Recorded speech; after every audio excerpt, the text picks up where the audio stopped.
Welcome back to Tattvamasi YouTube channel. നമ്മളിന്ന് നോക്കാൻ പോകുന്നത് ജനറൽ ആയിട്ടുള്ള ഒരു റീഡിംഗ് ആണ്. കളക്റ്റീവ് എനർജിയാണ്. The root cause of your relationship. ഇതാണ് നമ്മളിന്ന് കണ്ടെത്താനായിട്ട് പോകുന്നത്. നിങ്ങളുടെ റിലേഷൻഷിപ്സിൻ്റെ അടിസ്ഥാനപരമായ പ്രശ്നം എവിടെയാണ് എന്നുള്ളതാണ് നമ്മൾ കണ്ടെത്താനായിട്ട് പോകുന്നത്. അപ്പോൾ അതിന് റീഡിങ്ങിലേക്ക് കടക്കുന്നതിന് മുൻപായിട്ട് നമുക്ക് കുറച്ച് കാര്യങ്ങൾ അറിയാനുണ്ട്. നിങ്ങൾ മനസ്സിലാക്കാനായിട്ട് ഞാൻ നിങ്ങളുടെ അറിവിലേക്കായിട്ട് പറയുകയാണ്. നമുക്ക് മനുഷ്യന്മാർ ചിന്തിക്കുന്ന രീതിയെ രണ്ട് കാറ്റഗറി ആയിട്ട് തിരിക്കാം. ഒന്ന് ഫെമിനൈൻ എനർജി ആൻഡ് രണ്ട് മാസ്കുലൈൻ എനർജി. ഇതിൻ്റെ അകത്ത് ഓർക്കുക, ജെൻഡർ അല്ല ഞാനിവിടെ സ്പെസിഫൈ ചെയ്ത് പറയുന്നത്. ഈ രണ്ട് എനർജിയും എല്ലാ ആത്മാവിൻ്റെ ഉള്ളിലും ജനിക്കുന്ന സമയത്ത് ഉണ്ട്, ഈക്വലായിട്ട് ഉണ്ട്. എന്നാൽ നമ്മൾ ജനിച്ചു കഴിഞ്ഞ് ഈ ഭൂമിയിലേക്ക് വരുമ്പോൾ കണ്ടീഷനിങ്ങിന് വിധേയമായിട്ട് നമ്മളുടെ ഉള്ളിൽ ഈ എനർജിയുടെ ഏറ്റക്കുറച്ചിലുകൾ ഉണ്ടാകുന്നു. അതായത് മെയിലാണെങ്കിൽ ഇന്ന ഒരു രീതിയിലായിരിക്കണം ജീവിക്കേണ്ടത്, ഫീമെയിൽ ആണെങ്കിൽ ഇന്ന ഒരു രീതിയിലായിരിക്കണം ജീവിക്കേണ്ടത് എന്നൊക്കെയുള്ള ഒരു കണ്ടീഷൻഡ് ആയിട്ടുള്ള തോട്ടിലേക്ക് നമ്മൾ ഓരോ വ്യക്തികളും അത് അവരുടേതായ കാഴ്ചപ്പാടുകളിൽ എത്തിച്ചേരുകയാണ്. എന്ന് പറയുമ്പോൾ നമ്മളോട് ആരും ഫോഴ്സ് ചെയ്ത് പറയുന്ന കാര്യങ്ങളൊന്നും ആയിരിക്കണമെന്നില്ല. നമ്മൾ കണ്ടും കേട്ടും വളരുന്ന പല കാര്യങ്ങളും നമ്മുടെ മനസ്സിൽ കണ്ടീഷനിങ്ങിന് വേണ്ടിയിട്ട് നമ്മളെ പ്രിപ്പയർ ആക്കി വെക്കും. ഇങ്ങനെ ഈ കണ്ടീഷനിങ്ങിൻ്റെ അകത്ത് ഏറ്റക്കുറച്ചിലുകൾ വരുന്ന സമയത്ത് ആ സന്തുലിതാവസ്ഥ നഷ്ടപ്പെടുകയാണ്. അതായത് ഒരു സോള് ജനിക്കുന്ന സമയത്ത് അവൻ്റെ എനർജി 50% മസ്കുലിനിറ്റിയും 50% ഫെമിനിറ്റിയും വെച്ചിട്ടാണ് എനർജി ബേസിസിൽ. ഫെമിനൈൻ എനർജി എന്ന് പറയുന്നത് ഇമോഷണലി കണക്റ്റ് ചെയ്യാനുള്ള കഴിവാണ്. ഇമോഷൻസിനെ പ്രോസസ്സ് ചെയ്യാനുള്ള കഴിവ്, മറ്റൊരു വ്യക്തിയെ മനസ്സിലാക്കാനുള്ള കഴിവ്, എംപതി, സഹാനുഭൂതി എന്നൊക്കെ പറയുന്നത്. അവിടെ ക്രിയേറ്റിവിറ്റിക്ക് സ്ഥാനമുണ്ട്. ആർട്ടിസ്റ്റിക് എലമെൻറ്റുകളാണ്. അതായത് എല്ലാത്തിനെയും റിസീവ് ചെയ്യാനായിട്ട് പ്രിപ്പയർ ആയിട്ട് നിൽക്കുന്ന ഒരു എനർജിയാണ്. എന്നാൽ ഇനി മറ്റൊരു സൈഡിൽ മാസ്കുലൈൻ എനർജി എന്താണെന്ന് ചോദിച്ചാൽ പ്രായോഗിക ബുദ്ധി, ജീവിക്കാൻ വേണ്ടതായിട്ടുള്ള പ്രായോഗിക ബുദ്ധി, അതെല്ലാം കൊടുക്കുന്ന ഒരു എനർജിയാണ്. ആക്ച്വലി പ്രൊവൈഡർ എനർജി ആണ്. അപ്പോൾ ഈ രണ്ട് എനർജികളും ഡിസ്റ്റോർട്ടഡ് ആകുമ്പോൾ റിസീവ് ചെയ്യാനുള്ള എനർജി എന്ന് പറയുന്നതും മാറും, പ്രൊവൈഡ് ചെയ്യുക എന്ന് പറയുന്ന എനർജികളും ഒക്കെ മാറും. അപ്പോൾ ഇതിൻ്റെ ഇംബാലൻസ് വരുമ്പോൾ സംഭവിക്കുന്ന കാര്യങ്ങൾ ഇതിൻ്റെ യഥാർത്ഥമായിട്ടുള്ള തനതായിട്ടുള്ള ക്വാളിറ്റീസിൽ നിന്ന് മാറും എന്നുള്ളതാണ്. ഇനി ഒരു മെയിലായിട്ട് ജനിക്കുന്ന സമയത്ത് അവൻ്റെ കണ്ടീഷനിങ്ങിൻ്റെ ഭാഗമായിട്ട് അവൻ്റെ മാസ്കുലൈൻ എനർജി കൂടുകയും ഒരു ഫീമെയിലായിട്ട് ജനിക്കുന്ന സമയത്ത് ആ വ്യക്തിയുടെ ഫെമിനൈൻ എനർജി കൂടുകയും ചെയ്യും. ഓട്ടോമാറ്റിക്കലി 50% എന്നുള്ളതിൽ നിന്ന് ഈ ഒരു 50 കൂടുന്ന സമയത്ത് മറ്റെനർജി സ്വാഭാവികമായിട്ട് കുറയുകയാണ് ചെയ്യുന്നത്. ഫെമിനൈൻ എനർജി കൂടുതലുള്ള ഒരു വ്യക്തിയുടെ പ്രാക്ടിക്കാലിറ്റി കുറയാൻ തുടങ്ങും, ഇമോഷണലി കൂടുതൽ ചിന്തിക്കാൻ തുടങ്ങും. അപ്പോൾ നമ്മൾ ജനറലി നമുക്ക് ഒരു മെയിൽ കൂടുതൽ പ്രാക്ടിക്കലും ഒരു ഫീമെയിൽ കൂടുതൽ ഇമോഷണലുമാണെന്ന് പറയാം ജനറലി. പക്ഷെ ഞാൻ എടുത്തു പറയുകയാണ്, ഇത് ജെൻഡർ സ്പെസിഫിക് അല്ല. ഈ എനർജിയുടെ വേരിയേഷൻസ് മേ ബി ഒരു മെയിൽ ഫിഗർ ആയിരിക്കാം പുറമേ കാണുമ്പോൾ, പക്ഷെ ആ വ്യക്തിയുടെ മനസ്സും ചിന്തകളുമൊക്കെ കൂടുതൽ ഇമോഷണൽ ആയിരിക്കാം. അപ്പോൾ ആ വ്യക്തിക്ക് കൂടുതൽ ഫെമിനിറ്റി ഉള്ളത്, പ്രാക്ടിക്കാലിറ്റി കുറയുക ചെയ്യുന്നത്. ഇനി റിലേഷൻഷിപ്പുകളിലേക്ക് വരുന്ന സമയത്ത് രണ്ട് വ്യക്തികൾക്കിടയിൽ ഏതൊരു വ്യക്തിയാണ് കൂടുതൽ ഫെമിനൈൻ എനർജിയിൽ നിൽക്കുന്നത്, കൂടുതൽ ഇമോഷണലി തിങ്ക് ചെയ്യുന്നത്, ആ റിലേഷൻഷിപ്പിൻ്റെ ഒരു ബെയ്റ്റ് എന്ന് പറയുന്നത് അവരായിരിക്കും. എപ്പോഴും ഇര എന്ന് പറയുന്നത് അവരായിരിക്കും. എന്തുകൊണ്ട് ഇര എന്ന് പറയുന്നു എന്ന് വെച്ചു കഴിഞ്ഞാൽ റിലേഷൻഷിപ്പുകൾ എല്ലാം എപ്പോഴും ചാലഞ്ചിങ് ആണ്. അത് വളരെയധികം വേണ്ട കാര്യമാണ്. മനുഷ്യൻ എപ്പോഴും സാമൂഹിക ജീവി ആയതുകൊണ്ട് ഫ്രണ്ട്ഷിപ്സ്, റിലേഷൻഷിപ്സ് ഇതെല്ലാം ആവശ്യമാണ്, അനിവാര്യതയുമാണ്, നമ്മുടെ ഗ്രോത്തിനും ആവശ്യമാണ്. പക്ഷേ ഈ ഇമോഷണലി കൂടുതൽ ചിന്തിക്കുന്ന വ്യക്തികളായിരിക്കും ആ ചലഞ്ചിൻ്റെ ഇരയാവുന്നത്, അല്ലെങ്കിൽ കൂടുതൽ വിഷമിക്കേണ്ടതായിട്ട് വരുന്നത്. അപ്പോൾ ഈ ഫെമിനൈൻ എനർജി കൂടുതലുള്ള ഒരാൾക്ക് മസ്കുലൈൻ എനർജി കൂടുതലുള്ള ഒരാൾ ചിന്തിക്കുന്ന രീതി എങ്ങനെയാണെന്ന് മനസ്സിലാവില്ല. തിരിച്ച് മസ്കുലൈൻ എനർജി കൂടുതലുള്ള ഒരാൾക്ക് ഈ ഫെമിനൈൻ എനർജി കൂടുതലുള്ള ഒരാൾ ഇതൊക്കെ ഇങ്ങനെ ചിന്തിക്കാൻ പറ്റുമെന്ന് അവർക്കും മനസ്സിലാവില്ല. ഈ മിസ്അണ്ടർസ്റ്റാൻഡിങ്ങിൻ്റെ പുറത്താണ് പിന്നെ അങ്ങോട്ടേക്കുള്ള ഇഷ്യൂസ് എല്ലാം ഉണ്ടായി വരുന്നത്. അപ്പോൾ ബേസിക് ആയിട്ടുള്ള ഈ ഒരു കാര്യം നിങ്ങൾ ആദ്യം തന്നെ മനസ്സിൽ വെക്കുക എന്നുള്ളതാണ്. ഇനി രണ്ടാമതായിട്ട് പറയാനുള്ളത്, ഈ മസ്കുലൈൻ എനർജി എന്ന് പറയുമ്പോൾ അവർക്ക് എപ്പോഴും പ്രാക്ടിക്കലായിട്ടാണ് ചിന്തിക്കുന്നത്. എൻ്റെ ലൈഫിന് മുന്നോട്ട് എന്താണ് നല്ലത്, എനിക്ക് എന്താണ് നല്ലത്, എൻ്റെ കൂടെ ഉള്ളവർക്ക് എന്താണ് നല്ലത്, ഇതൊക്കെയാണ് അവർ ചിന്തിക്കുക. അതിൻ്റെ അർത്ഥം അവർക്ക് സെൽഫ് ലവ് ഇല്ലെന്നല്ല, അത് അവരുടെ സെൽഫ് ലവ് ആണ്. അപ്പം ഒരു റിലേഷൻഷിപ്പ് ഈവൻ ചൂസ് ചെയ്യുമ്പോൾ പോലും അതിലെന്ത് ബെനിഫിറ്റാണ് അവർക്ക് മെറ്റീരിയലിസ്റ്റിക്കലി ഉണ്ടാവുക നോക്കിയിട്ട് തന്നെയാണ് മാസ്കുലൈൻസ് ചൂസ് ചെയ്യുക. നേരെ മറിച്ച് ഫെമിനൈൻ എനർജി ഉള്ളവരാണെങ്കിൽ ഇമോഷണലി എങ്ങനെ സംതൃപ്തി കിട്ടും എന്ന് നോക്കിയിട്ടാണ് ഒരു റിലേഷൻഷിപ്പ് ചൂസ് ചെയ്യുക. രണ്ടിനും അതിൻ്റെതായ ഗുണങ്ങളും ദോഷങ്ങളും ഉണ്ട്.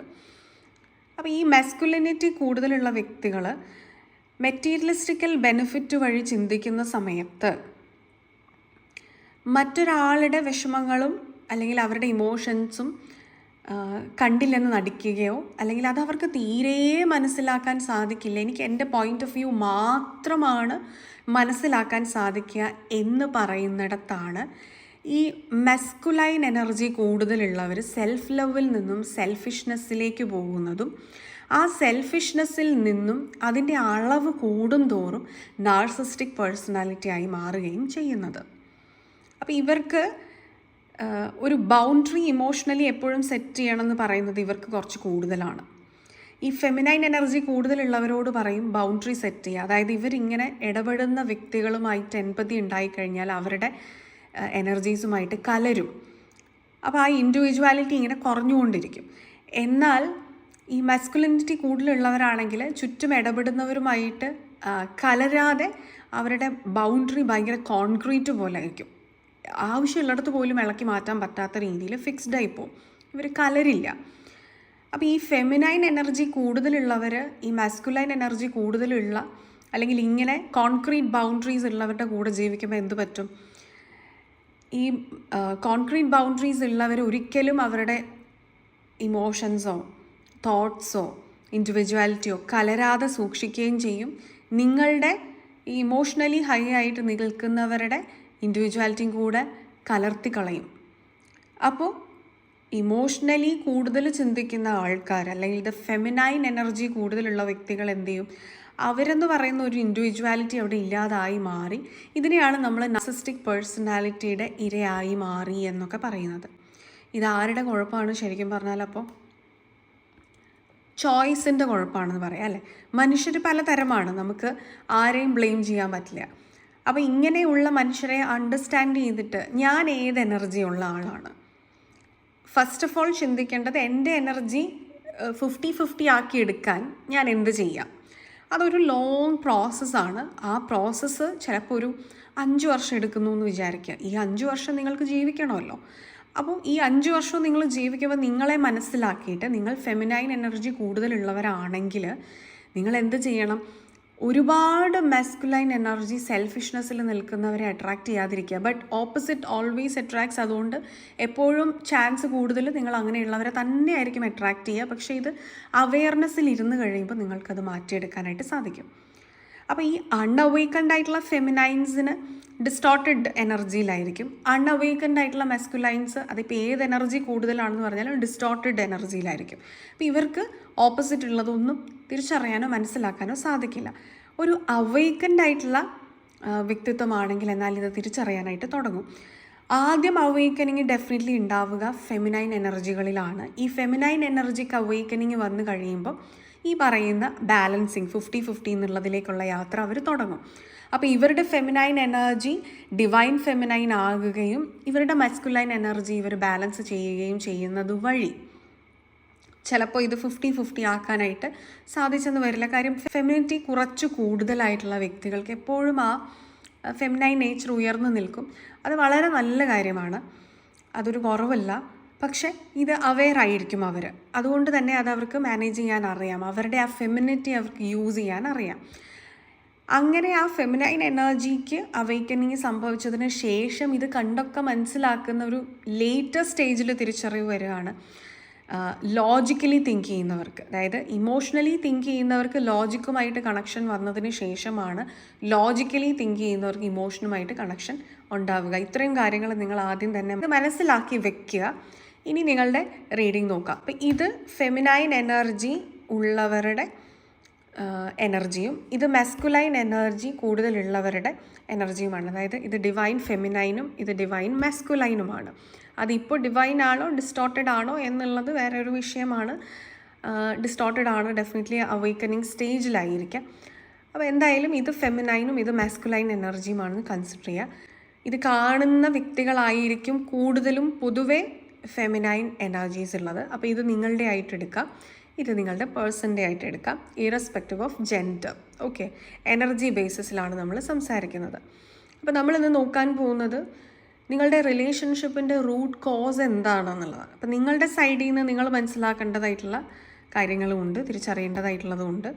നിങ്ങളുടെ പേഴ്സൻ്റെ സൈഡിൽ നിന്ന് അവർ തിരിച്ചറിയേണ്ടതായിട്ടുണ്ട്. അവരെ കൊണ്ടുണ്ടാകുന്ന പ്രശ്നങ്ങൾ നിങ്ങൾ തിരിച്ചറിയേണ്ടതായിട്ടുണ്ട്. കാര്യം നമ്മളിപ്പോൾ ഫോക്കസ് ചെയ്യുന്നത് ഈ ഡിവൈൻ ഫെമിനൈൻസിൻ്റെ അവേക്കനിങ്ങിനെ ബേസ് ചെയ്തിട്ടാണ്. നിങ്ങളെ നോക്കി കണ്ടാണ് നമ്മൾ റീഡിങ് ചെയ്യുന്നത്. നിങ്ങൾക്കാണ് ആദ്യം അവേക്കനിങ് ഉണ്ടാവേണ്ടത്. ഓക്കെ, അപ്പോൾ ഈ ഒരു റിലേഷൻഷിപ്പിനെ രണ്ടുപേരും നോക്കിക്കാണുന്ന രീതി എങ്ങനെയാണ്, അവിടെ നിന്ന് നമുക്ക് തുടങ്ങാം. സോ ഫസ്റ്റ് നമുക്ക് നിങ്ങളുടെ എനർജി എടുക്കാം. ഓക്കെ, ഇത് മാറ്റി വയ്ക്കാം. Yes, divine feminine energy. നിങ്ങളുടെ റിലേഷൻഷിപ്പിലുള്ള നിങ്ങളുടെ തോട്ട്സ് എന്താണ്? ഈ റിലേഷൻഷിപ്പിനെ നിങ്ങൾ നോക്കിക്കാണുന്നത് എങ്ങനെയാണ്? നിങ്ങളുടെ ഈ റിലേഷൻഷിപ്പ് പർട്ടിക്കുലർലി എടുക്കാം, അതല്ലെങ്കിൽ പൊതുവേ തന്നെ നിങ്ങളുടെ റിലേഷൻഷിപ്പുകളിൽ നിങ്ങൾ കൊടുക്കുന്ന ഒരു എനർജി എന്താണ് നമുക്ക് നോക്കാം.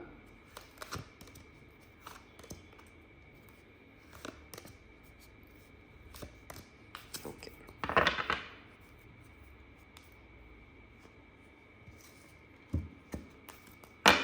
ഓക്കെ, നമുക്ക് വന്നിട്ടുള്ള കാർഡ്സ് ജഡ്ജ്മെൻ്റ് ആണ്. ഓക്കെ, അതായത് നിങ്ങളെ സ്വയം മറന്നുകൊണ്ട് ഏത് ബന്ധങ്ങളിലും നിൽക്കാറുണ്ട് എന്നുള്ളത് ഒരു സത്യമായ കാര്യമാണ്. രണ്ടാമത്, നിങ്ങളുടെ ജഡ്ജ്മെൻറ്റ്സ് റോങ് ആയി പോകുന്നുണ്ട്. ഒരാളെ നിങ്ങൾ ജഡ്ജ് ചെയ്യുന്നത് യഥാർത്ഥത്തിൽ ആ വ്യക്തി എന്താണെന്നുള്ളതല്ല. ഡിസിഷൻ മേക്കിംഗ് നിങ്ങൾക്ക് പ്രോബ്ലം ഉണ്ട്. അതുകൊണ്ട് തന്നെ നിങ്ങളുടെ പാർട്ട്ണർ ചൂസ് ചെയ്യുന്ന ഡിസിഷൻസ് നിങ്ങൾ എടുക്കുന്നുണ്ട്, അത് നിങ്ങൾക്കിവിടെ വിഷയമാക്കുന്നുണ്ട്. അതുപോലെ നിങ്ങളുടെ സംസാരം, മനസ്സിൽ എന്താണ് നിങ്ങൾ വിചാരിക്കുന്നത് അതല്ല നിങ്ങൾ ആക്ച്വലി കമ്മ്യൂണിക്കേറ്റ് ചെയ്യുന്നത്. നിങ്ങൾ കമ്മ്യൂണിക്കേറ്റ് ചെയ്ത് വരുന്നത് നിങ്ങൾക്ക് വേണ്ട റൈറ്റ് എക്സ്പ്രഷൻ അല്ല. അവർ തിരിച്ചറിയുന്നത് വേറെ എന്തൊക്കെയോ ആണ്. അവർ തെറ്റിദ്ധരിക്കുന്നുണ്ട്. നിങ്ങൾ കമ്മ്യൂണിക്കേഷനിൽ തെറ്റിദ്ധാരണകളുണ്ട്. അതുപോലെ തന്നെ നിങ്ങൾക്ക് ഈ ഒരു ബന്ധത്തിൽ വളരെയധികം, ഈ ഒരു ബന്ധം എന്നല്ല പൊതുവേ തന്നെ നിങ്ങളുടെ റിലേഷൻഷിപ്പുകളിൽ നിങ്ങൾക്കൊരു ഇൻഫീരിയോറിറ്റി കോംപ്ലക്സ് ഫീൽ ചെയ്യുന്നുണ്ട്.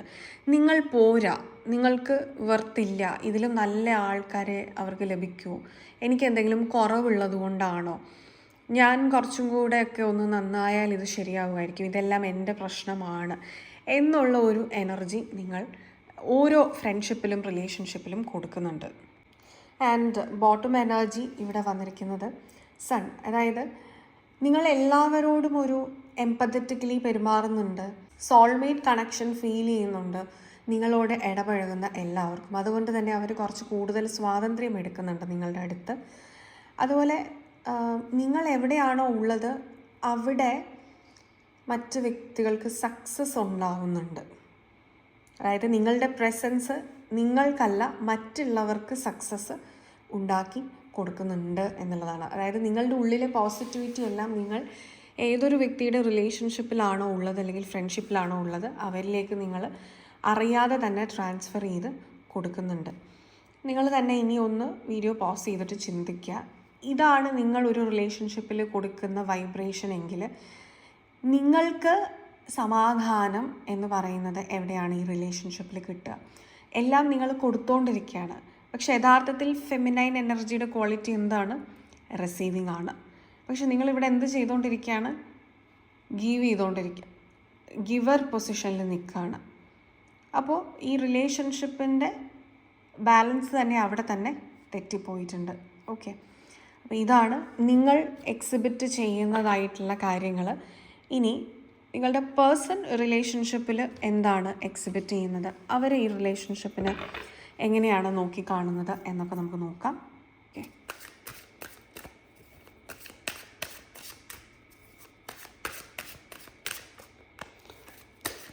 മാസ്കുലൈൻ എനർജിയാണ് നമ്മൾ നോക്കുന്നത്. അവരെന്ത് എനർജിയാണ് അവരുടെ റിലേഷൻഷിപ്പിലെല്ലാം പൊതുവേ കൊടുക്കുന്നത്, സ്പെഷ്യലി നിങ്ങളുടെ ഈ ഒരു റിലേഷൻഷിപ്പിലും അവർ എക്സിബിറ്റ് ചെയ്യുന്നത്. Chariot, night of swords, king of cups, five of pentacles and bottom energy. Okay, six of pentacles ആണ് വരുന്നത്. ഓക്കെ ഓക്കെ ഓക്കെ ഇവർ നല്ല രീതിയിൽ ഡിസ്റ്റോർട്ടഡ് മസ്കുലൈൻ എനർജിയിലാണ് ഉള്ളത്. അതുകൊണ്ട് തന്നെ ഒരു ഡിസിഷൻ എടുക്കാൻ ഇവർക്കും അറിയില്ല. ഇവരെടുക്കുന്ന എല്ലാ ഡിസിഷൻസും ഇവരെ സ്റ്റക്കാക്കുന്നുണ്ട്. കാരണം പ്രാക്ടിക്കലി ഡിസിഷൻ എടുത്ത് ശീലിച്ചവരാണ് ഇവർ. അവിടെ ഇവർക്ക് ഇമോഷൻസ് വന്ന് നോക്ക് ചെയ്യുമ്പോൾ ഇതിനെ എങ്ങനെ മുന്നോട്ട് കൈകാര്യം ചെയ്യണമെന്നറിയാതെ ഇവർ സ്റ്റക്കായി പോകുന്നുണ്ട്. അതുകൊണ്ട് തന്നെ ഇവർ റിലേഷൻഷിപ്പുകളിൽ നിന്നെല്ലാം പൊതുവേ തന്നെ ഓടി ഒളിക്കാനാണ് ഇവർ ശ്രമിച്ചുകൊണ്ടിരിക്കുന്നത്. അതായത് ഗിവിങ് എന്നുള്ളതാണ്, അല്ലെങ്കിൽ പ്രൊവൈഡർ എന്നുള്ളതാണ് മാസ്കുലൈൻസിൻ്റെ ഡിഫോൾട്ട് എനർജി, അവരുടെ തനതായിട്ടുള്ള എനർജി.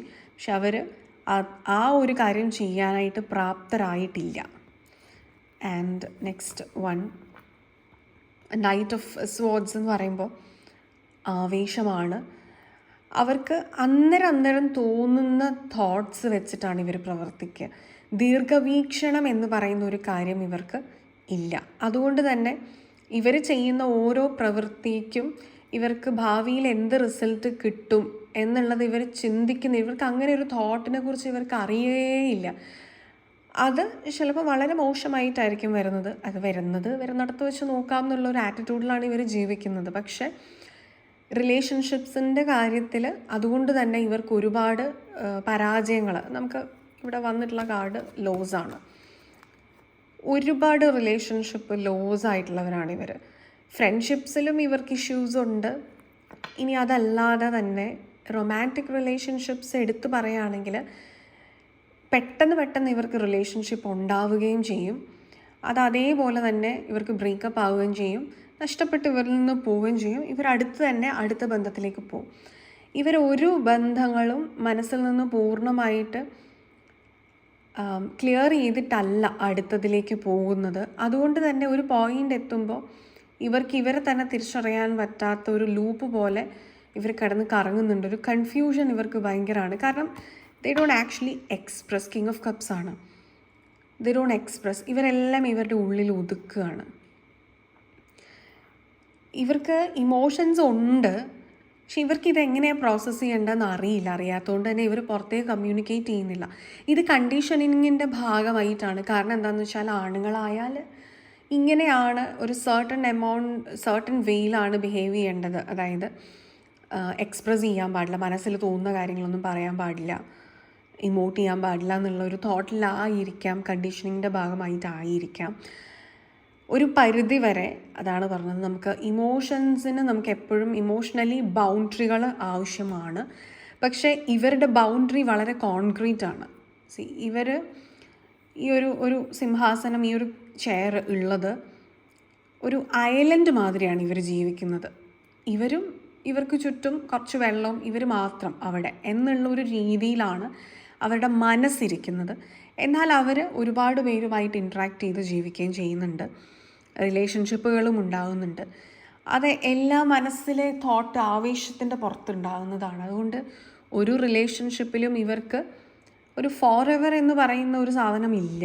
രണ്ടാമത് കുറച്ച് കാലം കഴിയുമ്പം ഇവർ ആ റിലേഷൻഷിപ്പിൽ അസംതൃപ്തി കണ്ടെത്താനായിട്ടും ഇവർക്കൊരു സാറ്റിസ്ഫാക്ഷൻ ഇല്ല, ഇതല്ല എനിക്ക് വേണ്ടത് എന്നുള്ള ഒരു എനർജിയിൽ ഇവർ ഇരിക്കുകയും ചെയ്യും. ഇവർ കൊടുക്കാൻ മടിയില്ലാത്തവരാണ്. ആക്ച്വലി നല്ലൊരു എനർജി ഉള്ളിലുള്ളവരാണ്. ഇതാണ് ഇവർ ആക്ച്വലി ചെയ്യേണ്ടത്, ഒരു പ്രൊവൈഡിങ് എനർജി. അത് ഈ ഒരു balance of receiving and providing ആണ് ഇവർ ചെയ്യേണ്ടത്. പക്ഷെ ഇവരിത് ചെയ്യുന്നില്ല, അവർക്കത് ചെയ്യാൻ അറിയുന്നില്ല. നിങ്ങളുടെ മാസ്കുലൈൻ വ്യക്തികളെന്ന് പറയുന്നത് അവർക്ക് ആ കൊടുക്കാൻ അറിയില്ലാതെ ഇവർക്ക് ആവേശം മാത്രമേ ഉള്ളൂ, ചിന്തയിൽ മാത്രമേ ഉള്ളത്, പ്രവൃത്തിയിൽ അതില്ല. നമുക്കിവിടെ ഒരു വാണ്ടിൻ്റെ ഒരു കാർഡ് പോലും വന്നിട്ടില്ല. തോട്ട്സിലൊക്കെ ചിലപ്പോൾ ചിന്തിക്കുന്നുണ്ടായിരിക്കും, പക്ഷെ ഫിനാൻഷ്യലി അവർ ഹെൽപ്പ് ചെയ്യുന്നുണ്ടായിരിക്കും മറ്റു വ്യക്തികളെയൊക്കെ. അതല്ലാതെ ഇത് മെറ്റീരിയലിസ്റ്റിക്കലി ഉള്ള കാര്യങ്ങൾ ഷെയർ ചെയ്യുന്നു എന്നല്ലാതെ ഇമോഷൻസ് അവർ തീർത്തും ഷെയർ ചെയ്യുന്നില്ല. ഓക്കെ, അപ്പോൾ ഇതിനിപ്പോൾ കൂടുതൽ ഞാൻ പറയാതെ തന്നെ നിങ്ങൾക്ക് മനസ്സിലായി എന്ന് വിചാരിക്കുന്നു. എന്താണ് ഇവിടെ രണ്ടുപേരുടെയും റിലേഷൻഷിപ്പിൽ ഉള്ള എനർജി എന്നും പ്രശ്നം എന്താണ് എന്നുള്ളതും നിങ്ങൾക്ക് ഇപ്പോൾ ക്ലിയർ ആയി എന്ന് വിചാരിക്കുന്നു. ഇത് എക്സ്റ്റേണലി അല്ല നമ്മൾ സോൾവ് ചെയ്യേണ്ടത്, റൂട്ട് കോസ് എന്നാണ് സോൾവ് ചെയ്യേണ്ടത്. അപ്പോൾ പ്രാക്ടിക്കലി ചിന്തിക്കുന്ന മാസ്കുലൈൻസിന് അവേക്കനിങ്ങിന് മുൻപ് തന്നെ നിങ്ങളിലേക്ക് ഒരു അട്രാക്ഷൻ വേണമെന്നുണ്ടെങ്കിൽ what you have to do is correct yourself. അതിന് നിങ്ങൾ വർക്ക് ചെയ്യേണ്ടത് നിങ്ങളിലാണ്. അപ്പോൾ focus should be on yourself. നിങ്ങൾ നിങ്ങളുടെ ഗോൾസ് അച്ചീവ് ചെയ്ത് മുന്നേറുക. അതാണ് യഥാർത്ഥത്തിൽ അവർ നിങ്ങളിലേക്ക് അട്രാക്റ്റ് ചെയ്യുന്നത്. അപ്പോൾ ഇതാണ് നിങ്ങൾ ചെയ്യേണ്ടത്. നിങ്ങൾക്ക് ഇത് മനസ്സിലായി എന്ന് വിചാരിക്കുന്നു. കൂടുതലായിട്ടുള്ള റിലേഷൻഷിപ്പ് ഗൈഡൻസിന് വേണ്ടിയിട്ട് നിങ്ങൾക്ക് ഈ ഒരു നമ്പറിൽ കോൺടാക്റ്റ് ചെയ്യാവുന്നതാണ്. ഗൈഡൻസസ് എല്ലാം ലഭ്യമാവുന്നതാണ്. റിലേഷൻഷിപ്പ് കൗൺസിലിംഗ്, റിലേഷൻഷിപ്പ് ഹീലിംഗ് ഒക്കെ നിങ്ങൾക്ക് വേണമെങ്കിലും ഈ ഒരു നമ്പറിൽ വാട്സപ്പിൽ കോൺടാക്റ്റ് ചെയ്യുക. നിങ്ങൾക്ക് ഇതുപോലെ എനർജീസ് റീഡ് ചെയ്യാനായിട്ട് പഠിക്കണം എന്നുണ്ടെങ്കിൽ ടാരറ്റ് റീഡിങ് കോഴ്സസ് ഒക്കെ നമ്മുടെ ചാനലിൻ്റെ ഉണ്ട്, ഓൺലൈനായിട്ടാണ്. അപ്പോൾ അത് അറിയാൻ വേണ്ടിയിട്ട് നിങ്ങൾ ഈ ഒരു നമ്പറിൽ വാട്സപ്പിൽ കോൺടാക്റ്റ് ചെയ്യുക. ഡീറ്റെയിൽസ് എല്ലാം ലഭ്യമാവുന്നതാണ്. അപ്പോൾ ഈ ഒരു വീഡിയോ നിങ്ങൾക്ക് റെസനേറ്റഡ് ആയിട്ടുണ്ടെങ്കിൽ കമൻറ്റ് ചെയ്യുക. ആൻഡ് ഇത് ഇഷ്ടമായിട്ടുണ്ടെങ്കിൽ please do like, share and subscribe to our channel. അപ്പോൾ ഇതായിരുന്നു നിങ്ങൾക്ക് ഇന്നത്തേക്കുള്ളൊരു റീഡിംഗ്. അടുത്തൊരു ഇൻട്രസ്റ്റിംഗ് ടോപ്പിക്കുമായിട്ട്, അടുത്തൊരു ഹെൽപ്ഫുൾ ടോപ്പിക്കുമായിട്ട്, അടുത്തൊരു സ്പിരിച്വൽ ടോപ്പിക്കുമായിട്ട്, അടുത്തൊരു എൻലൈറ്റനിങ് ടോപ്പിക്കുമായിട്ട് അടുത്തൊരു എപ്പിസോഡിൽ കാണുന്നത് വരെ all of you all take care. By.